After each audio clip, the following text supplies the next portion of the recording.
আসসালামু আলাইকুম। আজকে আমরা খুব সংক্ষেপে জেনে নেব জুমার দিনের একটা বিশেষ মুহূর্ত নিয়ে। আচ্ছা, এই আলোচনাটা কিন্তু একটা হাদিসের ওপর ভিত্তি করে করা। মানে আমাদের নবী সাল্লাল্লাহু আলাইহি ওয়াসাল্লাম যা বলেছেন, এটা সহিহ বুখারী নামের খুব পরিচিত একটা হাদিস বইতে আছে, যেখানে রাসূলুল্লাহ সাল্লাল্লাহু আলাইহি ওয়াসাল্লাম মুসলমানদের জন্য জুমার দিনের একটা অত্যন্ত গুরুত্বপূর্ণ সময়ের কথা বলেছেন। তো প্রথম আর সবচেয়ে জরুরি বিষয়টা কি?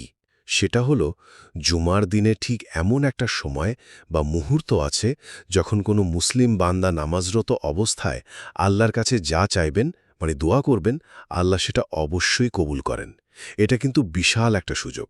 এখন দ্বিতীয় ব্যাপারটা হলো এই সময়টা ঠিক কখন, তা নিয়ে আলেমদের মধ্যে কিছুটা মতপার্থক্য আছে। কিন্তু মূল কথা হলো এই সুযোগটা যে আছে সেটাই সবচেয়ে গুরুত্বপূর্ণ। ভাবুন তো, এমন একটা সময় যখন আপনার মনের আকুতি সরাসরি কবুল হওয়ার জোরালো সম্ভাবনা থাকে। সুতরাং বুঝতেই পারছেন, জুমার দিনের এই বিশেষ সময়টা দোয়া কবুলের জন্য খুবই গুরুত্বপূর্ণ আর তাৎপর্যপূর্ণ।